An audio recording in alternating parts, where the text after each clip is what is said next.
This is Progress Culture.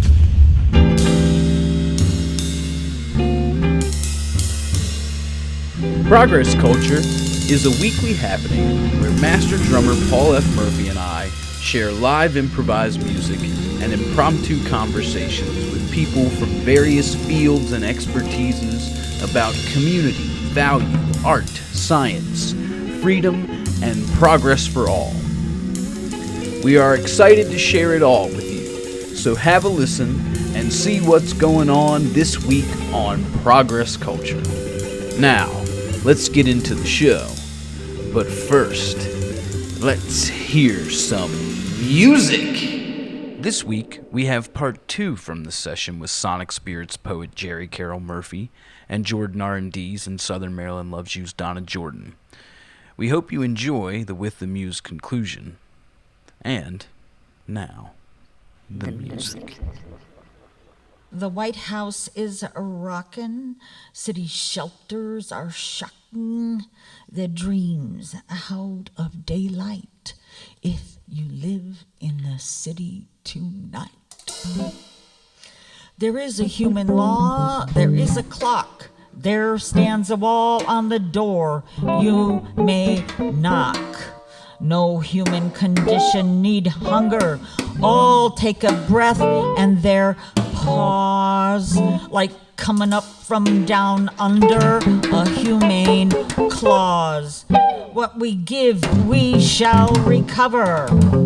Human nature has a face. As we seek in each other, we create this human race. Myths or fables, theosophy, theology, or theoretically, we are each enablers in human spirituality. We have been there before, most will be again. Human law has a door, no beginning, no end. Like Georgia O'Keeffe, timeless art wooed matter, and a tear stained her palette, all alive. Awash the stream from slim fallen rains to a winter's dream, like a duke said or Benny did from a father's heart key. Like those that live in the thorn tree have likened to call their own. From where a poet stands, it is what they speak that they have known.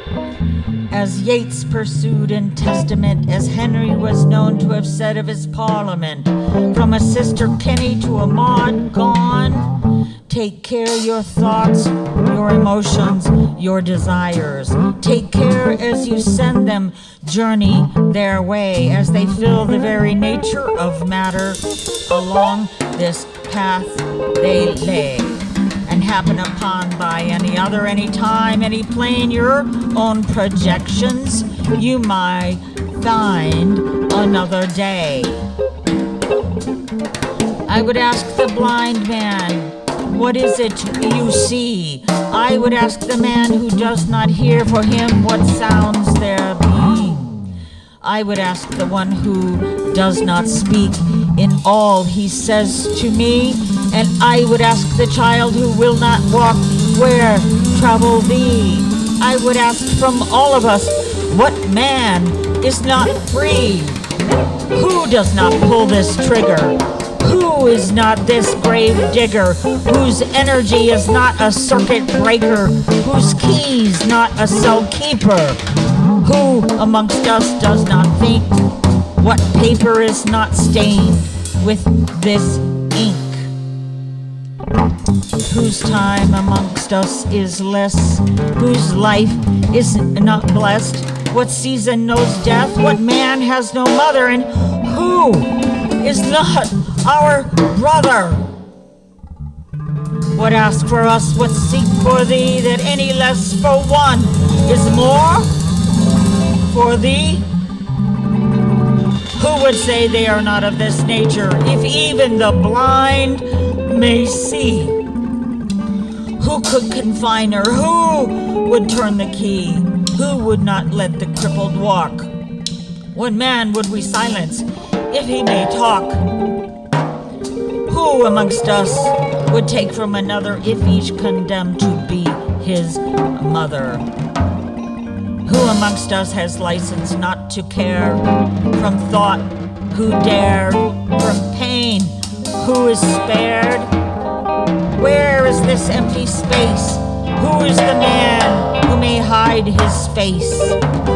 What man's fate is his alone, whose thoughts are unknown? I seen an assassin go by the way, bloodshedder many times and well paid. Be it a finger on a trigger or a flame that sets the fire. When his hands begin to fester and the skin peels away to reveal the bone, the blood on his hands is our own. Who would ask this man to take one of his own? Whose is this penalty? How have we grown? The White House is a rockin', the city shelters are shocking, the dream out of daylight. If you live in the city tonight.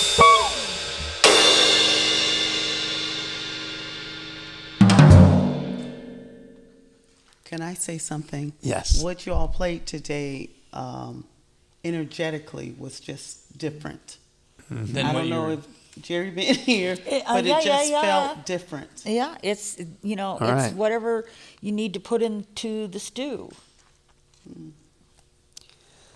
Yeah, I believe it. I believe it is different, and I believe it did start when I was talking to you about it. I know, it's so funny because So- sometimes the things that Paul and I totally trust him it's like to tell me, you know, like if he tells me that it was, he never tells me that it's bad, but you know, like if he told me that, no, but you see what I'm saying? Like it's like Jimmy Lyons was a master musician, and Jimmy Lyons called Paul Murphy a master musician.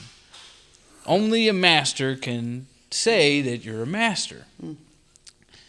And in this case, you have somebody that have such a tremendous relationship, connection, and access to, who has experience with creating something new, whether or not it was his own thing that he created, or Cecil Taylor, Jimmy Lyons.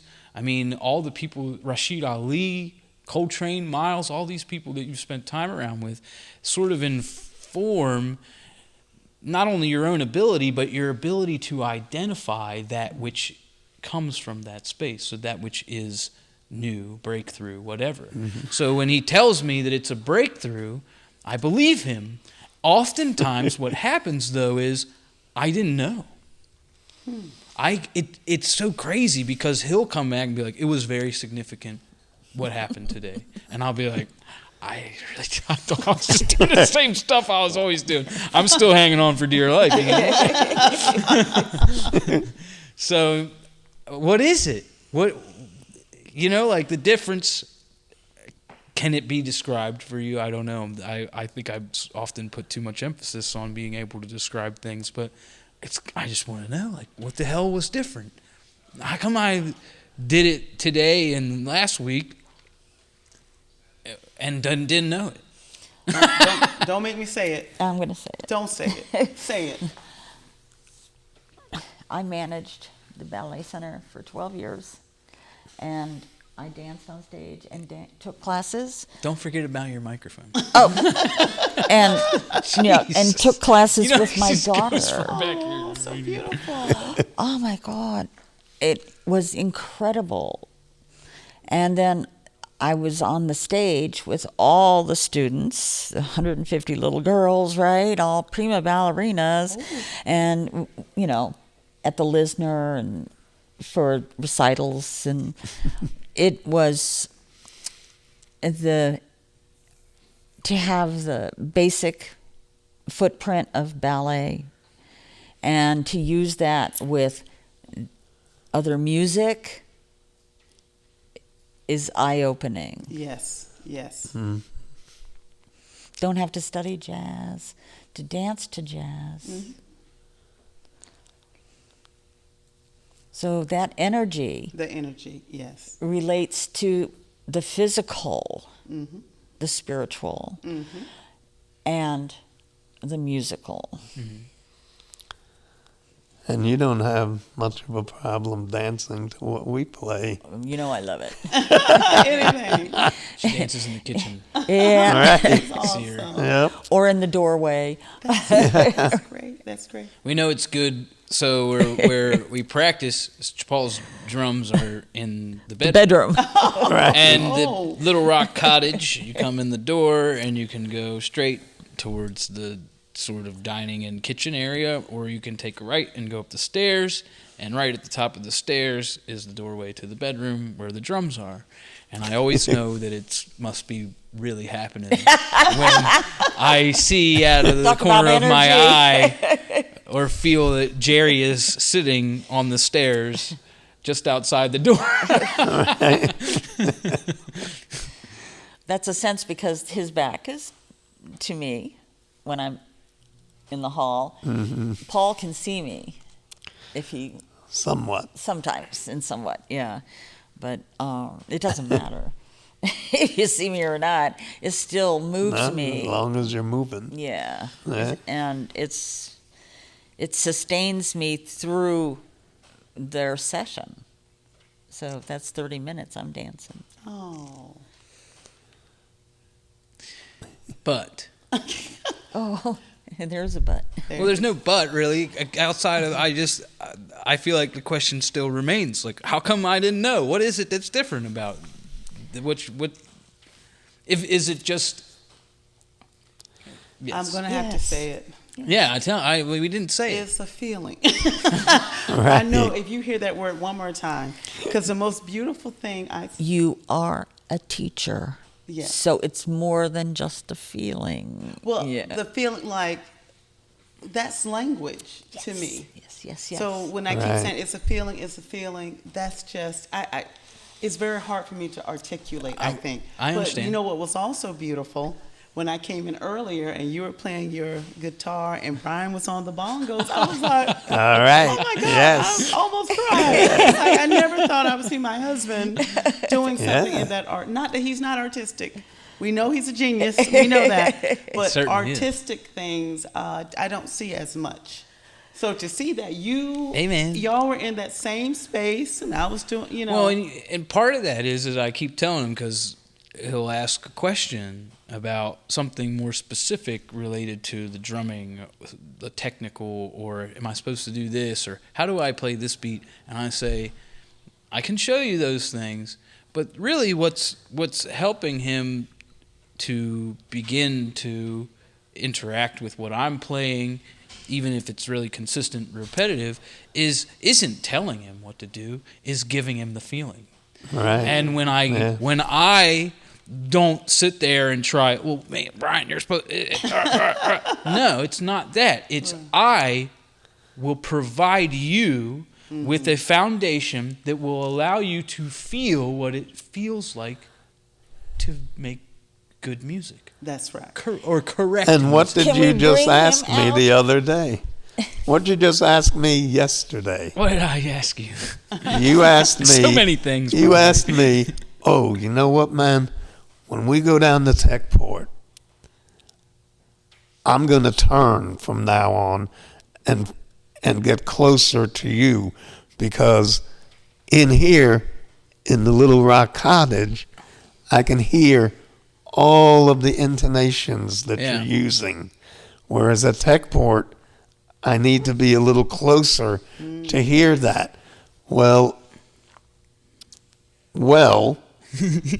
you're the one who said you need to do that to hear it. Right. And if you're playing it, then you're feeling it. Absolutely. So I you get it. are the person that's changing how you're playing. I hope so, because I do it every day for an obscene amount of time. I mean, I I hope know. that it's having some sort of positive, Yeah.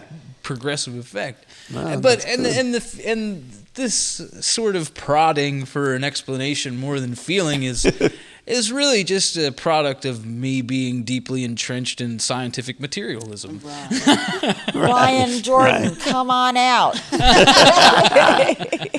Come on.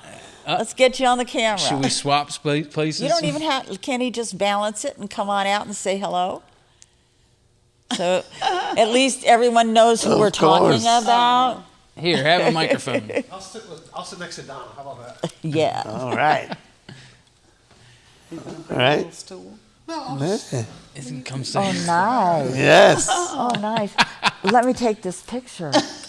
Welcome, Brian. Wow. Yes. What is the question? What do you? Well, I know. That's beautiful. Here, It you is. I want to sit- take That's this picture. We need a microphone closer to a microphone. But you have been listening to this now more often than almost everybody here, hearing it in a way where you make time every week to come out here, whether or not you're on the show, because you like it. You sit and listen. I do. And have you perceived changes? Well, only because I'll say this. Like Donna said, the change is more like the feeling. Think about a language. Like, you speak any other languages? You speak any other languages besides English? Just a little. Poetry. Poetry. but think about, okay, let's take poetry, for instance, or let's take Spanish. If you've never heard Spanish, you hear two Spanish-speaking people talking, Right. it just sounds like blah, blah, blah, blah, blah, blah, blah. But once you actually learn Spanish, Yeah. it makes sense to you. Right.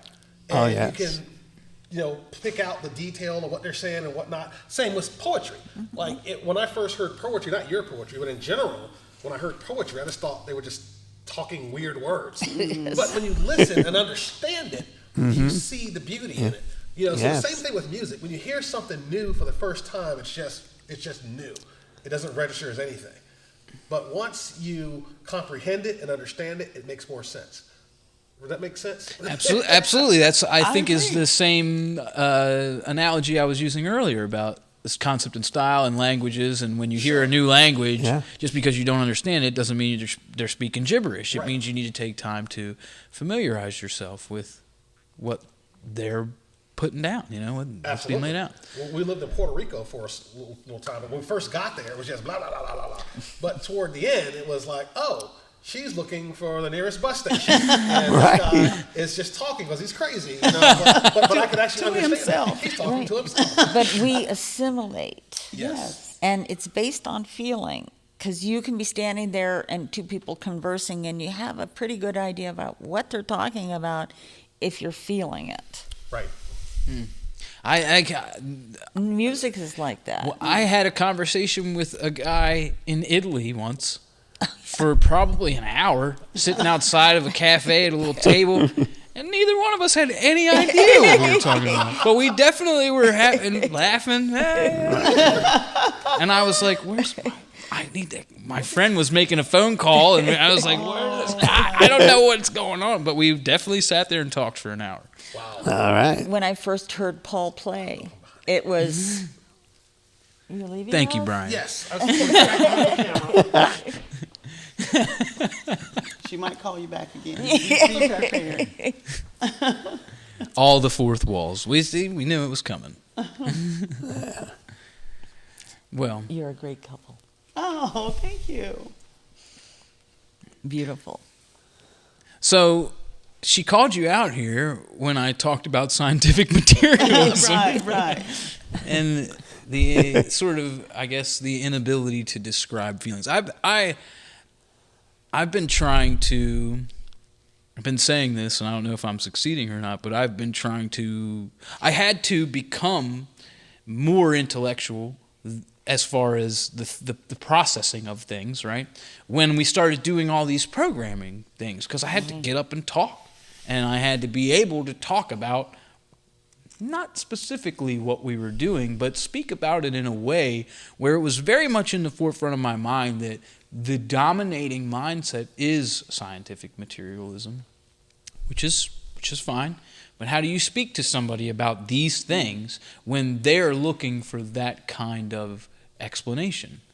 And are there words that I need to avoid or employ because they will better demonstrate something. They're not loaded with dogma or other meaning or all the words that we could use. I believe we don't have the same definitions for, so we have to just assume there's some understanding there. But this was a process that I had to go through, and now I'm sort of getting to the point where I don't want to do that. I gotta say that. So As you I'm think doing you're a man of few words? No, I wish that I could be. I feel like I'm not allowed to be. Well, then I guess you are where you should be.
Look, as far as that's concerned, this is crazy. Yeah. This is pretty mind-boggling to think that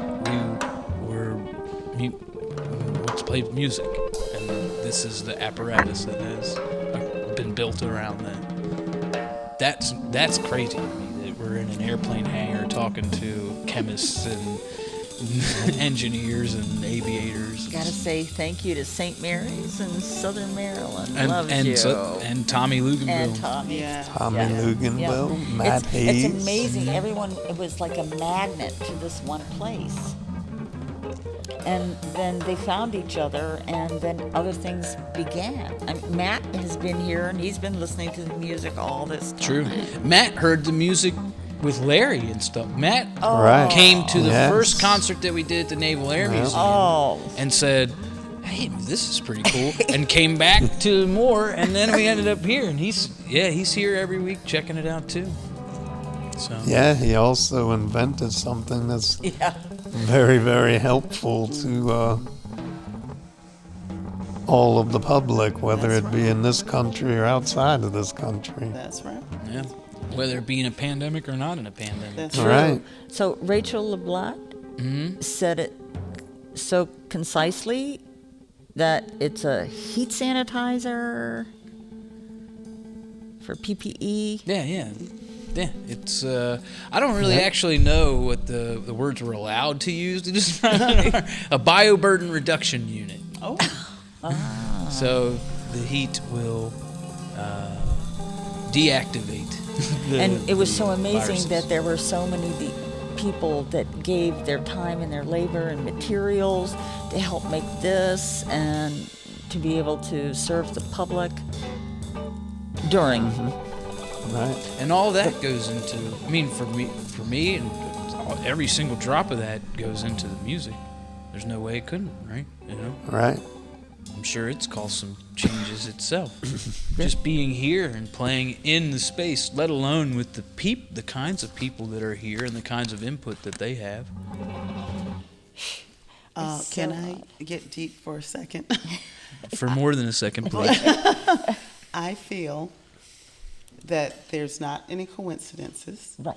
I feel we kind of make a contract on the other side To meet up. To meet up, and we have some type of life soul growth we want to do. So it's like, I want Right. this, and that.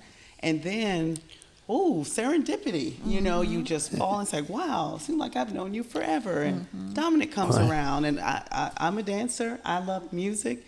Then all these little pieces just come into place because we've already pre-designed it. We're just kind of living it out. Right. We can Right. attest to that because we just personally met.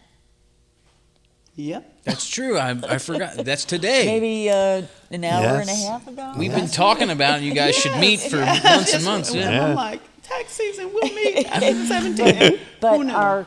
our conversation was mostly Don't forget about your microphone. our conversation. Oh, my mic. I'm going to move that mic. There you Our go. conversation was a lot of respectful touching, knowing, being in a space together, recognizing, feeling it, going back the whole time. That's right. Yeah. It's coming. We're going to cry. And it's a beautiful thing. Doesn't happen a lot, but when it does, you know it. And so 2 open people who obviously were meant to meet. And this is being filmed, and it shows what all of us have felt at TechPort. That's right. Right. And Southern Maryland has a beautiful, beautiful community. The legacy of TechPort and Southern Maryland loves you. And let's not forget St. Mary's. That's right. Wow. Yeah. Larry's sitting on the bench looking out at the water. I'm dancing around, reciting. And it was all the right thing to do. Right. Everyone has their connection to the whole. Well, Larry was there when I met Paul. So later on in the evening, he's playing, and Paul had already played, and I was in a miniskirt and high heels. Okay. So I threw my leg up on the piano Oh. in the heart of it, right? And I said, "Here's your next CD cover." Yep. That's right. They'll never forget it. So yeah, he's very intimately involved in our lives and such a good friend. I just found a picture the other day. I was going through my pictures looking for a different picture for somebody, and I found this picture that I think that you took. Probably. That is at St. Mary's, that bench that you're talking about. Oh, yes. And Paul's on this end, and Larry's on this end, and it's just from behind them, you know. I And they're took just that, sitting there, yeah. look like they're best friends forever, looking out at the water. Yes. It is beautiful there. And that experience for me, as far as like being submersed and immersed in not just what's going on with these two at their house, but all that history. I think about it often. It actually not overwhelms me, but it fills me up with gratitude that, man, look at this stuff. I'm in a lineage of master musicians. I'm from Calvert County. I grew up in St. Leonard. Didn't really go out of like a 5-mile radius except for to go to school because school was forever away. But, you know, you hang out, you don't know anybody. I didn't, you know, just run up and down the beach and ride bikes in the neighborhood and play music with my friends. And next thing I'm that, and now I'm in a lineage of iconic master musicians. Let me tell you how Playing that drums happened. with Larry. Playing drums with Larry and Cecil Taylor. Like, There you go. So this is how it happened. Yeah. I was offered a job to manage an insurance agency on Shattuck Avenue in Frisco. I didn't take it. In Oakland. In Oakland. And I stayed in D.C. I came to D.C. only because I was born here. I was in California. Who leaves California? Right. But it was something that I needed to do. So I stayed here. I didn't know why I stayed here. I hadn't intended to stay here. At 27 years, I looked down Connecticut Avenue and I said, I can't believe I'm still here. But I was at Maple Shade Studio. I knew Pierre before Larry and Paul came to Maple Shade. That's where we met. And that's how and why we met. And the rest is history. But I was the one that stayed here. Now, there's a slim chance we would have met in Frisco, slim chance we would have met in New York, but the chances of meeting here, that was like 1,000,000 to 1. The chances of me meeting you all here. Yes. That was not That was too even far. in D.C. That was Right. that was in Calvert County. After 9/11, we moved. And the chances of me meeting anyone. Paul reached out. He was going to Before- teach music. You know, he wanted something. Before I met Jerry, I was going down the wrong road. Oh. Oh, yes. Very deep. I always think about it. If I met you if I was the same age that I was when I met you and you were like 35, you probably wouldn't want anything to do with me. You want to clarify that? Yeah, you probably would be doing many other things that wouldn't involve somebody like no. me chasing him around to learn drums. If he was there, he would have been there. Well, that's good.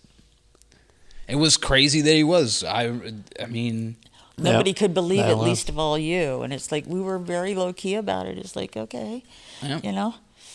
you come to my house. There's no money ever involved. Yes, ever. You'll learn. I mean, you were the one. I already told this story on the show, but for like the first 2 or 3 weeks, the day that I met Paul, he took me to his car and played this recording of him and Larry. And as soon as I heard it, I'd never heard anything like that. And all I could think was, I want to be able to do that. And I said, I just was real forward about it. I was like, I want to study with you. And he said, meet me here next week at 11 o'clock. And that's sort of how it started. But after he heard me play, which was not good, he called me for like 2 weeks, 3 weeks straight and just told me that I didn't know what I was doing. Like I didn't know what it would take and all that. And I listened to him. And I let him tell me all the stuff. Put Jerry on the phone.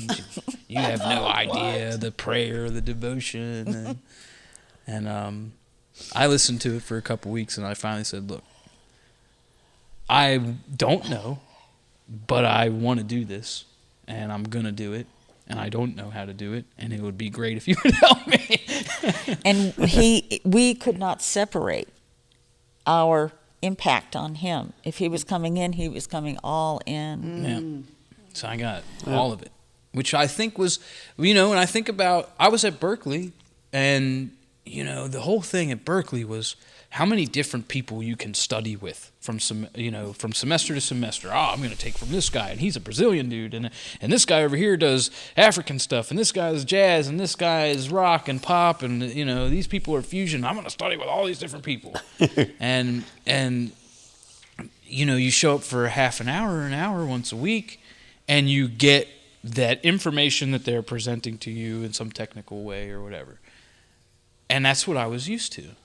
And when I started studying with him, it was like, there's way more to living your life like this than the way that the sticks move, or the way that the notes are on the paper, or the way that you dress when you go to the gig, or whatever. It was so much more than that. That's to begin to be opened up from Jerry and to the idea of just life beyond, period, And magic. Yeah, right. the philosophy of living your life. I mean, the things that studying improvisation and living improvisation has provided for me are a better ability to accept and embrace anything that someone's going to do. When I'm in a musical situation, when something happens, I'm not going to experience that in a way where I'm looking to turn it down or not assimilate it and deal with it.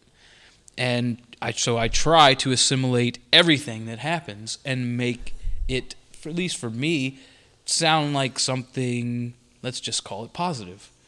Mm-hmm. Well, that's how I started in playing music, which led to me starting to live my life more and more like that with the interactions I'm having with any person or any animal or the trees or the grass and the spiders. And right. I want to have that same relationship with all those things. And that came from studying music and living with them. Well, then call the fly from here to there. My girlfriend gets upset with me because I won't kill the spiders. But yeah. That was beautiful. Well. But I've never seen you dance.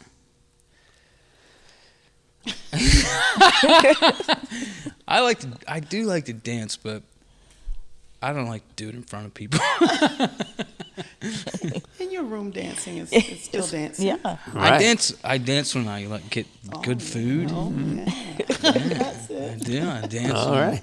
things are fun, and I don't know. I think I do have a tendency. I think I used to be way more dramatic when I played.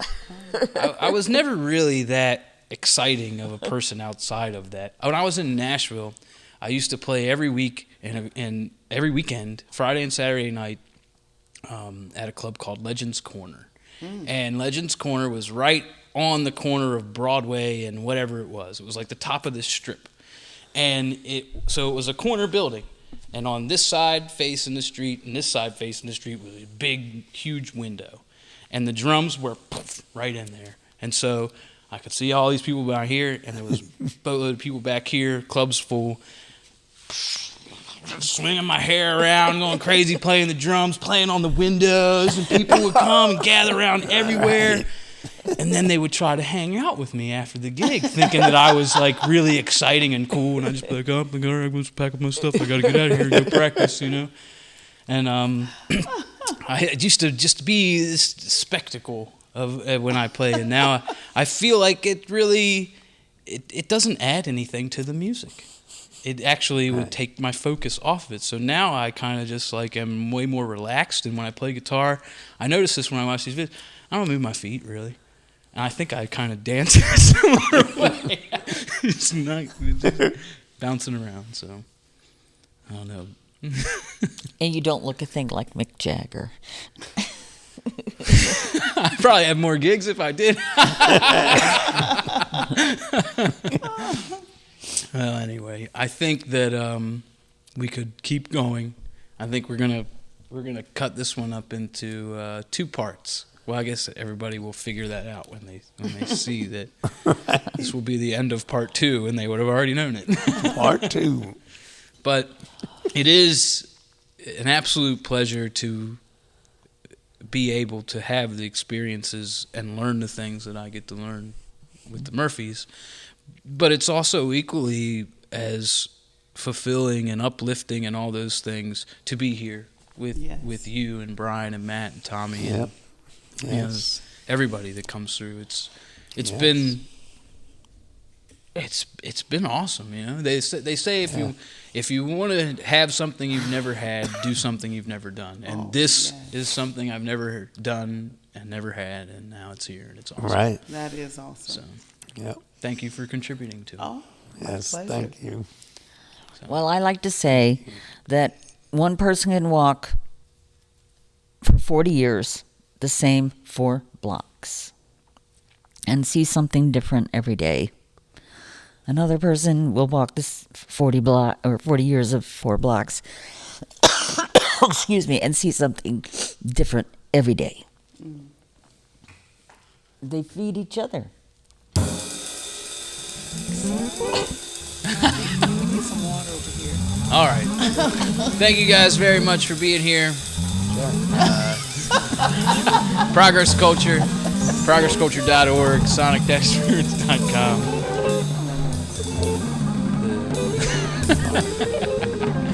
Thank you. We will see you next time. Have a good one. Take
Thank you all so much for being with us. We appreciate you sharing your time and consideration.